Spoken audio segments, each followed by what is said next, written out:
Assalamualaikum warahmatullahi wabarakatuh. Sekarang kita akan membahas statika fluida. Yang pertama akan kita bahas tekanan pada sebuah titik ya. Seperti yang telah dibahas di pertemuan pekan lalu, istilah tekanan digunakan untuk menunjukkan gaya normal tiap satuan luas pada sebuah titik di bidang tertentu dalam massa fluida yang ditinjau ya. Nah, pertanyaan yang muncul adalah bagaimana tekanan pada sebuah titik berubah menurut orientasi bidang yang melalui titik tersebut gitu ya. Nah, untuk menjawab pertanyaan ini, perhatikanlah diagram benda bebas seperti di gambar satu ini gitu ya, yang diperoleh dengan mengambil irisan kecil prisma segitiga fluida dari suatu tempat sembarang gitu ya. Jadi diambil elemennya seperti itu. Karena kita meninjau situasi di mana tidak terdapat tegangan-tegangan geser atau tegangan gesernya itu bernilai 0, satu-satunya gaya luar yang bekerja pada irisan tersebut atau pada elemen tersebut disebabkan oleh tekanan dan gaya beratnya, gaya tekanan maksudnya, yaitu gaya yang ditimbulkan oleh tekanan ya. Untuk mudahnya, gaya-gaya dalam arah X tidak ditunjukkan ya. Yang gaya-gaya di sini di arah sumbu X tidak ditunjukkan, dan sumbu Z ditetapkan sebagai sumbu tegak, sehingga gaya berat bekerja dengan arah Z negatif ya. Meskipun sebelumnya kita akan meninjau fluida dalam keadaan diam, namun untuk membuat analisis menjadi seumum mungkin, kita akan memperbolehkan elemen fluida memiliki gerak dengan percepatan ya. Nah, asumsi tegangan geser itu 0 akan tetap berlaku selama elemen fluida bergerak ya sebagai benda tegar, yang artinya apa? Tidak terdapat gerak relatif antara elemen-elemen yang bersebelahan. Nah, ini komponen gaya-gaya yang bekerja pada potongan prisma segitiga ya. Di sini ada PY ya, PY delta X delta Y. Jadi gaya itu kan F sama dengan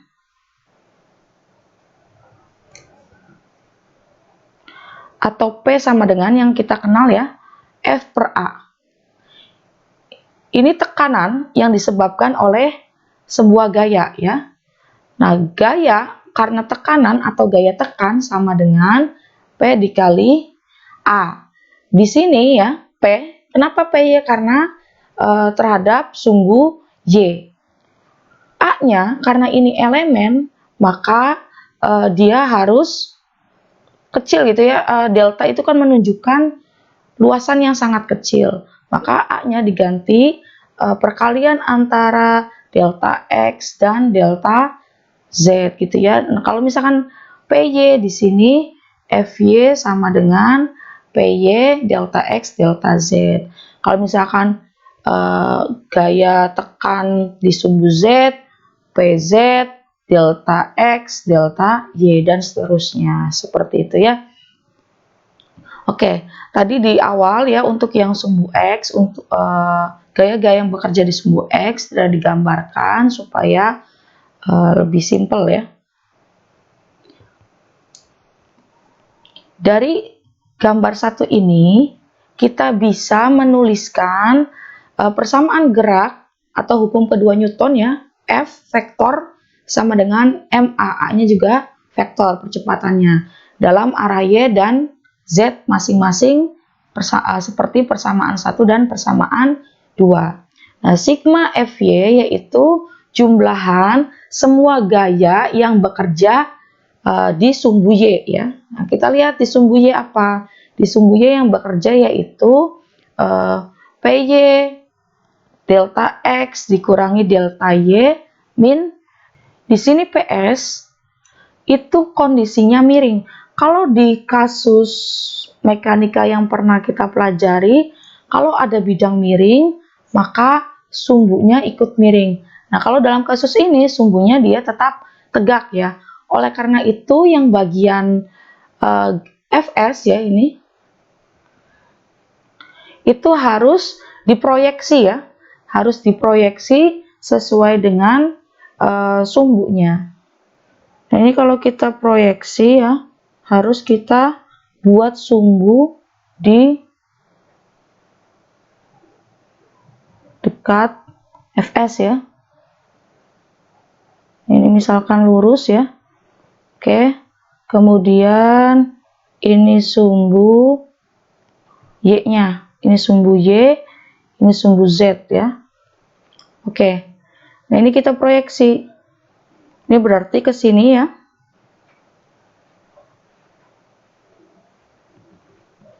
Ini PS delta X delta S ya, cos theta, dan yang ke arah sini ya,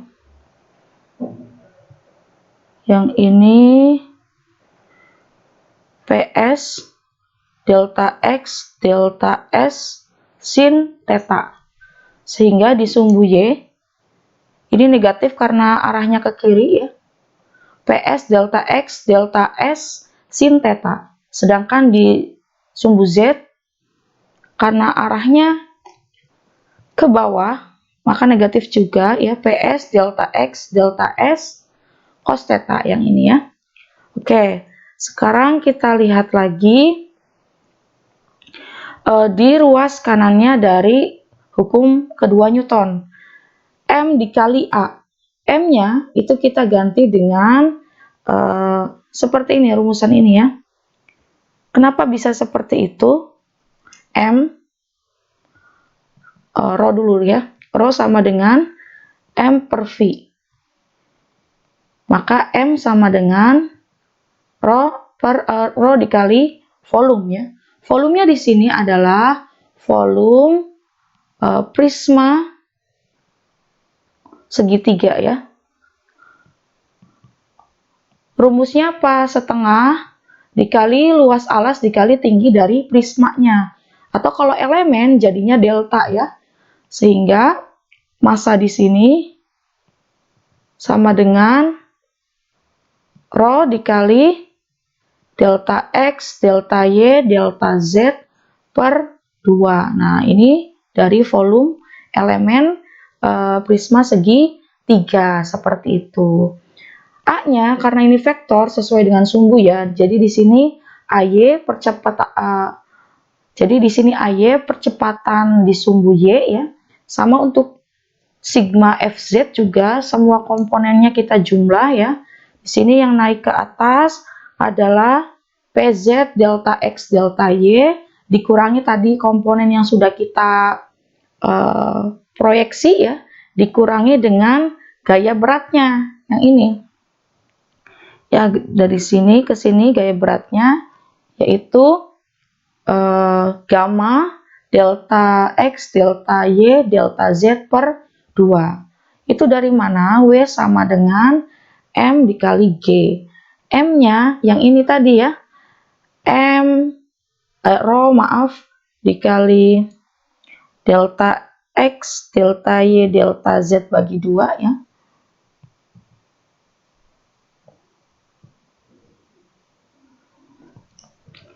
Di sini rho delta X delta Y delta Z dibagi 2 dikali dengan gravitasi.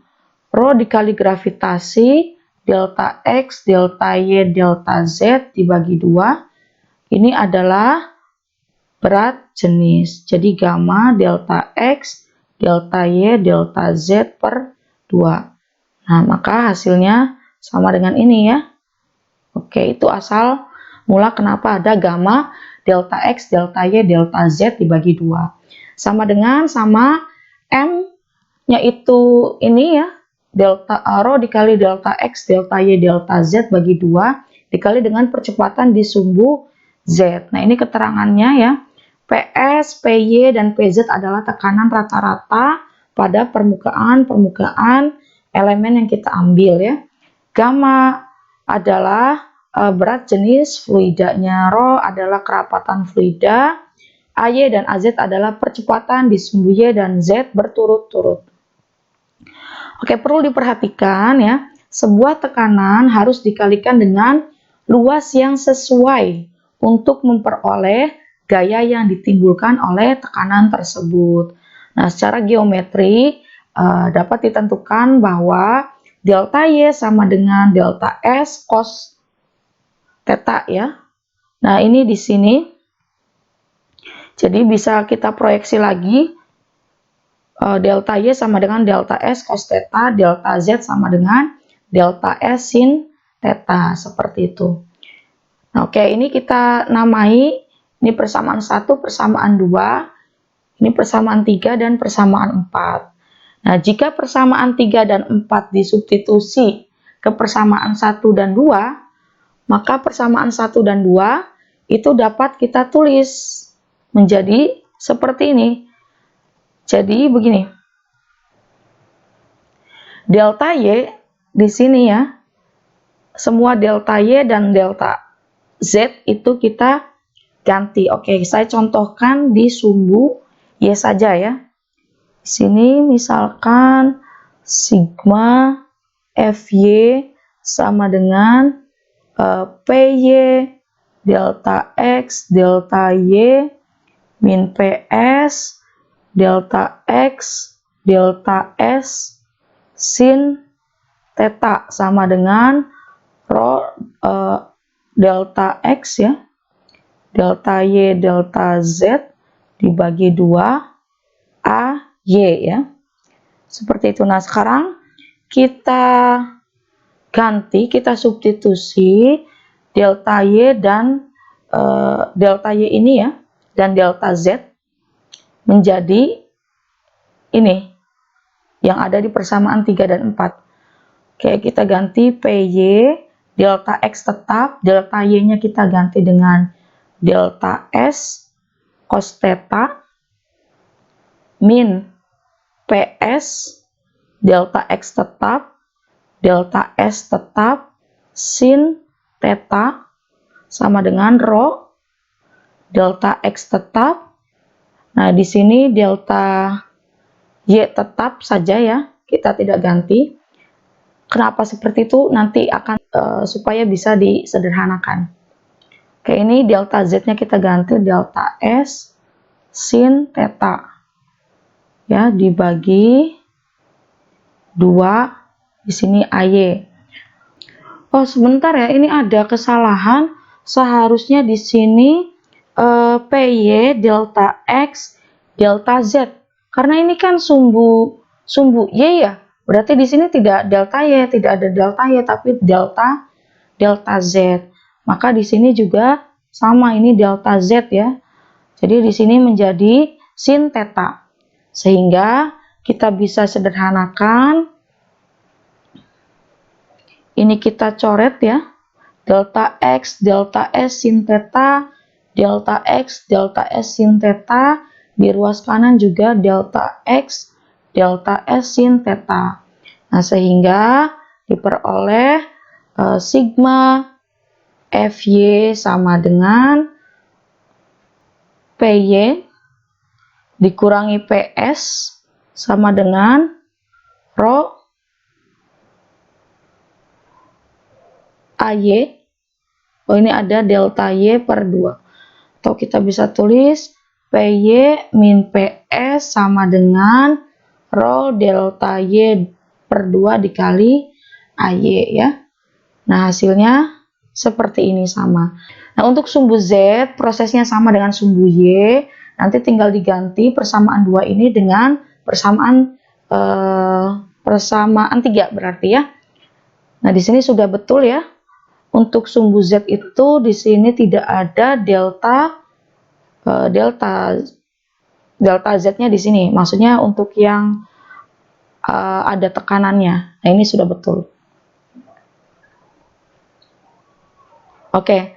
Nah, karena yang ditinjau apa yang sesungguhnya terjadi pada sebuah titik, maka diambil nilai limit dari persamaan 5 dan 6 gitu ya.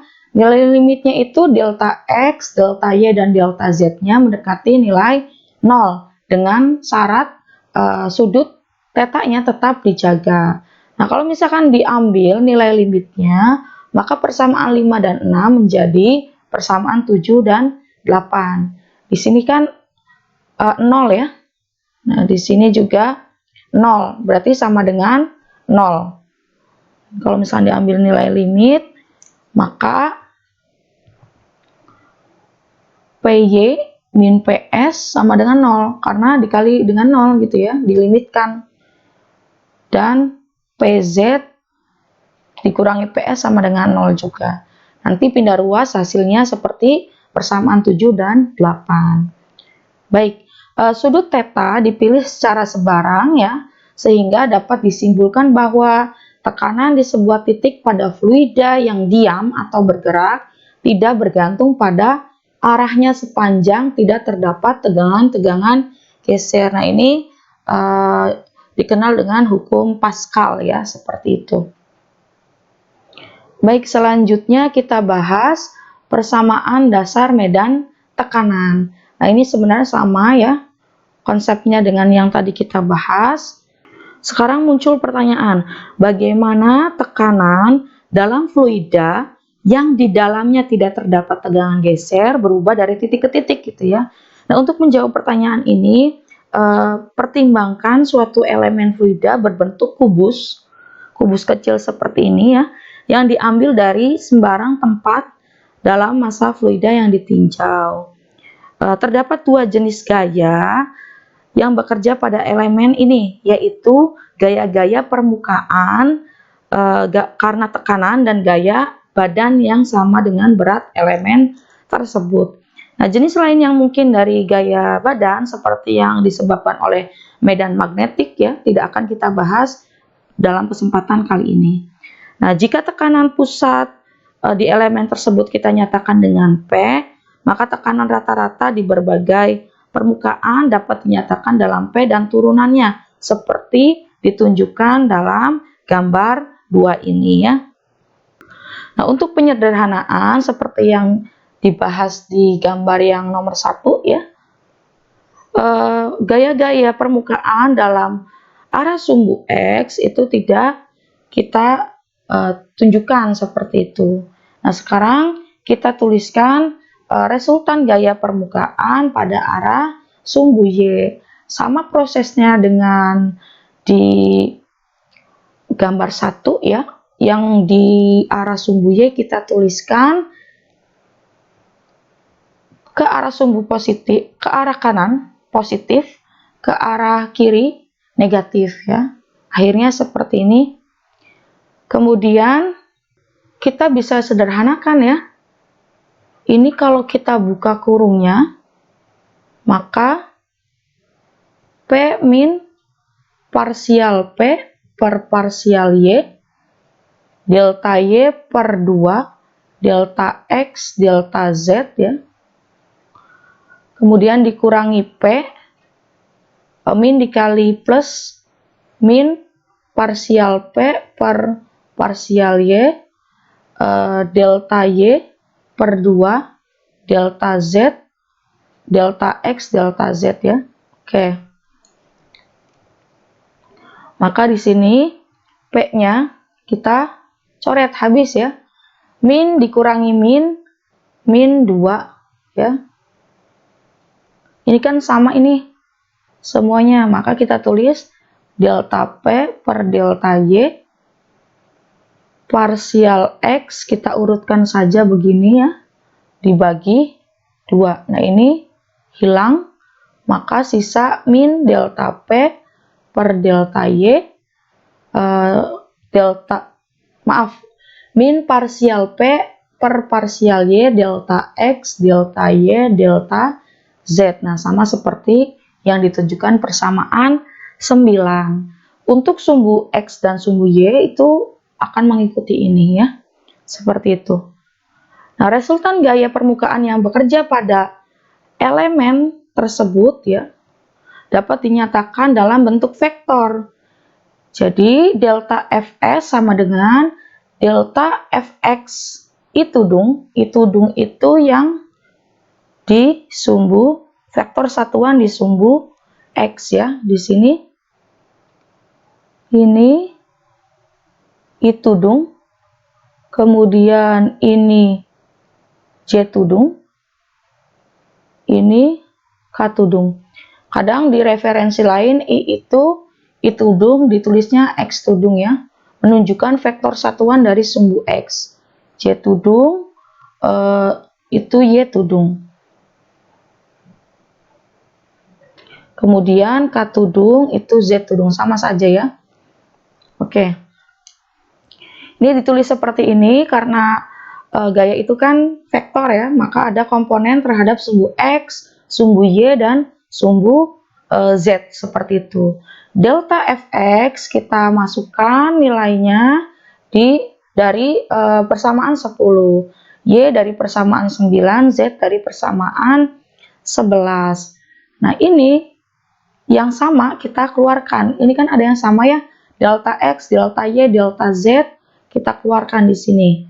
Maka yang berbeda delta P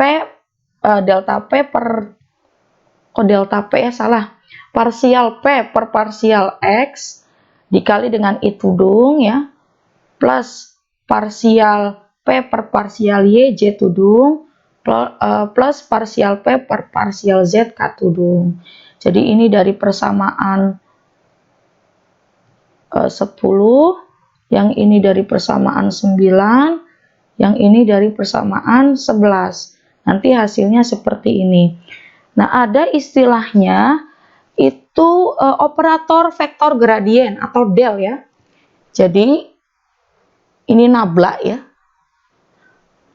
Dari sesuatu itu parsial X I tudung parsial per parsial Y, ini sesuatu ya, J tudung plus parsial per parsial Z K tudung. Sehingga yang bagian ini kita ganti dengan min gradien P ya, seperti itu. Di sini delta X, delta Y, delta Z. Ini kan P-nya bisa keluar. Akhirnya sisa parsial per parsial X, I. Jadi begini, supaya jelas ya. Min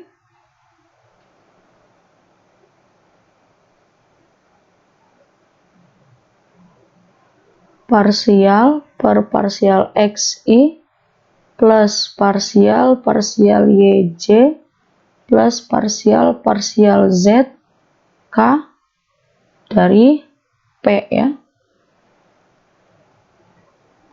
Nah ini kan ini ya, maka kita tulis min gradien operator P ya, delta X, delta Y, delta Z seperti itu. Oke, karena sumbu Z tadi itu kita pilih yang tegak, yang vertikal ya, seperti ini, maka elemen beratnya menjadi delta W K ya. Ini boleh ada negatifnya karena arahnya ke bawah. Gamma delta X, delta Y, delta Z K tudung. Yang mana? Yang ini. Oke, ini gaya beratnya.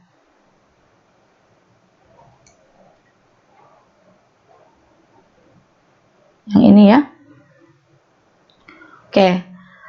Sekarang hukum Newton yang diterapkan pada elemen fluida tersebut menjadi delta F sama dengan delta M dikali A.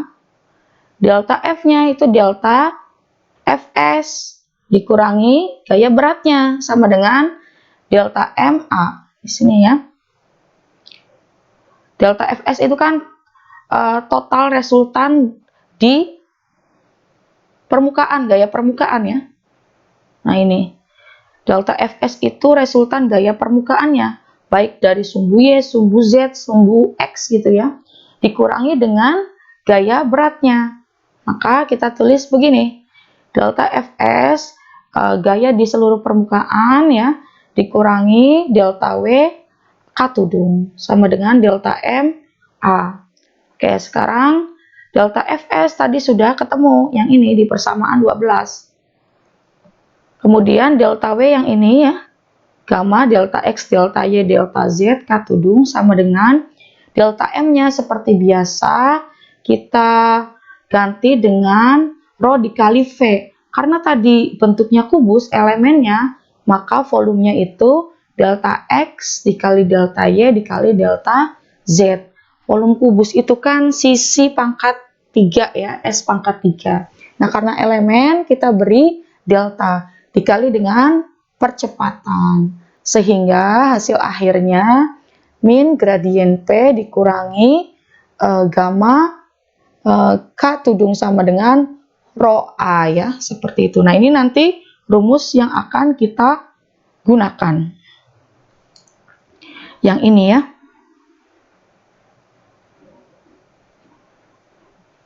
Oke, lanjut ya. Variasi tekanan dalam fluida yang diam ya. Nah, untuk fluida dalam keadaan diam, maka percepatannya itu sama dengan 0. Sehingga persamaan 13 yang ini menjadi, kita tulis supaya lebih paham. Tadi persamaan 13 min delta nabla ya. Min gamma K tudung sama dengan rho A ya.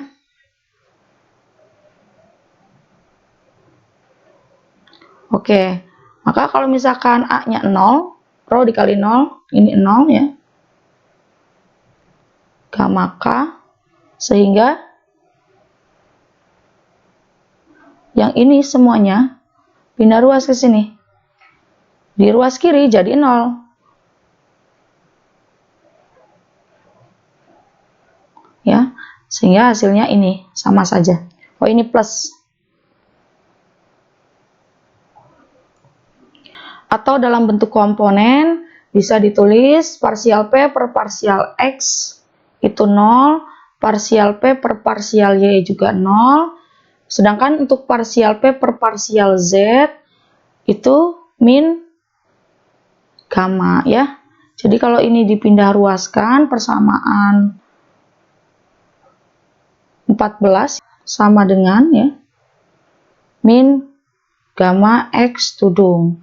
Nah, ini kalau misalkan kita tulis parsial P per parsial X I tudung plus parsial P per parsial Y J tudung plus parsial P per parsial Z K tudung sama dengan min gamma K tudung.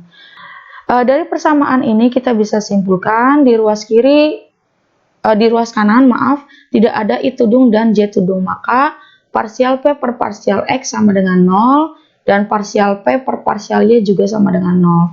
Sedangkan untuk K tudung ada nilainya, sehingga kita bisa tulis parsial P per parsial Z sama dengan min gamma ya.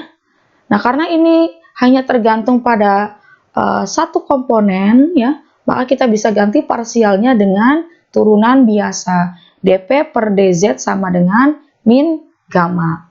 Nah, persamaan 15 itu menunjukkan bahwa tekanan tidak bergantung pada X dan Y. Karena ini ketika diturunkan terhadap sumbu X dan sumbu Y, nilainya 0 gitu ya. Berarti kan P tekanan di sumbu X dan sumbu Y itu konstan gitu.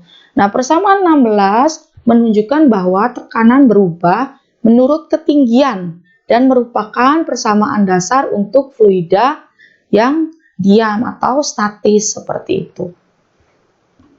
Oke, selanjutnya kita bahas fluida tak mampu mampat atau incompressible fluid ya. Nah, karena berat jenis gamma merupakan perkalian antara kerapatan dan percepatan gravitasi, maka perubahan pada gamma disebabkan oleh adanya perubahan pada rho atau G. Namun, untuk kebanyakan aplikasi teknik ya, variasi G, variasi percepatan gravitasi dapat diabaikan.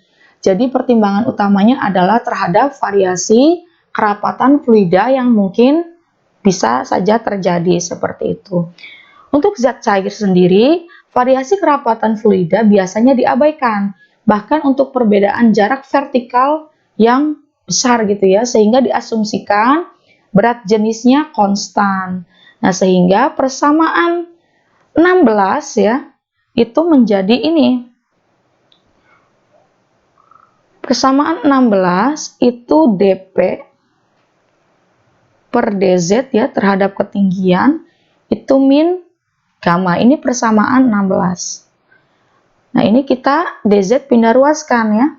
dP sama dengan min gamma dz. Nah, ini kalau kondisinya seperti ini tinggal diberi integral P1, P2. Ini juga sama. Z1, Z2. Nah, ini kita integralkan menjadi P, dievaluasi dari P1 sampai P2. Gamanya tadi ya untuk zat cair, variasi kerapatan fluidanya diabaikan. Berarti kalau variasi diabaikan dianggapnya konstan. Kalau konstan maka bisa keluar dari integral. Ini sisa dz, z1, z2. Nah, ini sama ya, tinggal dimasukkan P2 dikurangi P1 ya, integral tentu. Jadi syarat batasnya dimasukkan, ini batas atas, ini batas bawah, berarti P2 dikurangi P1, ini min gamma, prosesnya sama, nanti akan ketemu Z2 min Z1, yang ini ya. Kemudian minnya pindah ke sini atau ruas kiri dan ruas kanan dikalikan min 1, maka P1 min P2 ya. Jadi ini kita kalikan dengan min 1. Maka min P2 plus P1, maka P1-nya dipindah ke depan. P1 min P2 sama dengan minus di sini, karena dikali minus 1, maka positif. Gamma Z2 min Z1. Nah, pada gambar di sini ya, Z2 min Z1 adalah kedalaman ya. Kedalaman fluida yang diukur dari arah bawah dari lokasi P2 seperti itu. Maka Z2 min Z1-nya yaitu H ya, yang ini. Sehingga P1 min P2 sama dengan gamma dikali H. P1, P2-nya pindah ruas, gamma H plus P2.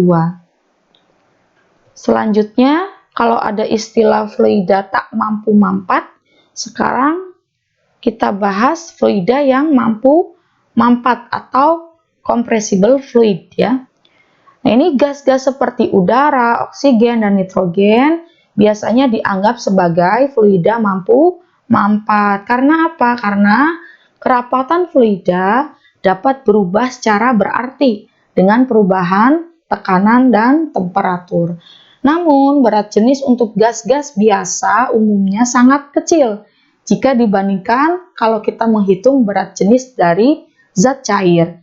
Nah, karena berat jenis gas-gas sangat kecil, maka persamaan 16 yang ini ya, atau yang ini sama saja, didapatkan bahwa gradien tekanan pada arah vertikal juga sangat kecil. Dan bahkan untuk jarak beberapa ratus kaki ya, tekanan pada dasarnya tetap konstan untuk sebuah gas.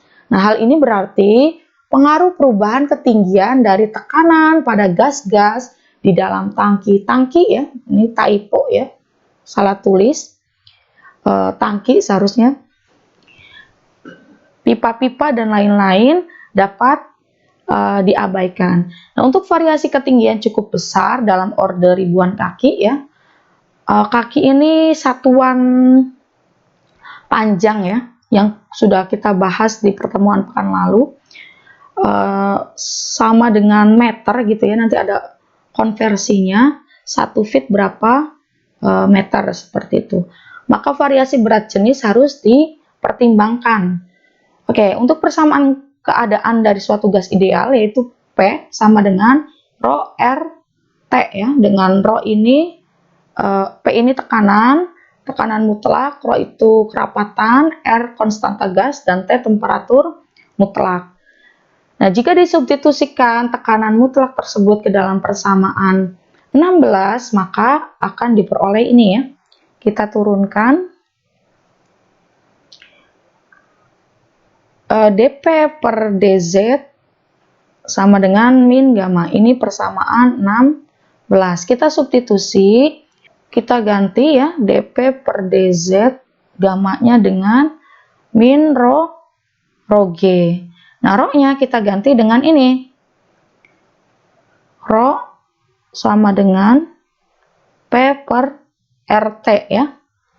Maka kita ganti di sini min PG ya per RT.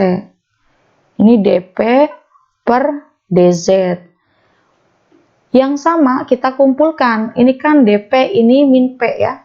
Sehingga kita tulis di sini dP, P yang ada di sini pindah ruas menjadi P sama dengan min GP ya. Min G per RT dz. Oke. Sekarang kita seperti biasa beri tanda integral. Ini P1, P2, integral Z1, Z2. Nah, ini kan ln ya. Ln P1, P2 sama dengan gravitasi dianggap tetap ya. Min G, R juga sama. Ini konstanta gas ya, tetapan gas. Keluar. Nah, ini T-nya tetap ada di dalam integral karena untuk mengcover kasus yang isotermal dan non isotermal. Kalau kasusnya isotermal nanti akan seperti ini ya. T-nya itu keluar dari integral menjadi T0 gitu ya. Nah, kalau misalkan tidak isotermal maka tetap ada di dalam integral gitu ya. Makanya di sini persamaan 18 memberikan hubungan tekanan ketinggian yang diinginkan pada sebuah lapisan isotermal. Jika kondisi tidak isotermal, prosedur seperti ini diikuti jika hubungan temperatur ya dengan ketinggian diketahui, nanti baru bisa diintegralkan seperti itu. Baik, untuk materi kali ini saya akhiri. Assalamualaikum warahmatullahi wabarakatuh.